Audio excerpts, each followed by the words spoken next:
So when the Meguro River was widened in the 1980s and the redevelopment of the neighborhood began, they actually planted cherry trees all along the riverside. And so you've definitely seen, if you've been on my Instagram, you've seen me showing you the cherry blossoms when they're in full bloom. But this varietal is called the Somei-Yoshino, and it makes up about 80% of the cherry trees that are planted in Japan.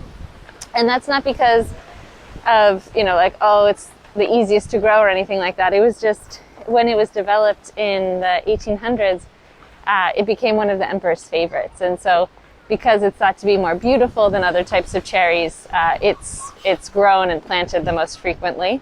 But it only grows as far north as like mainland Japan. It doesn't make its way up to Hokkaido, and it definitely can't grow in southern Okinawa. In the springtime, this riverside is packed with people. It's packed with stalls. They're walking, they're enjoying.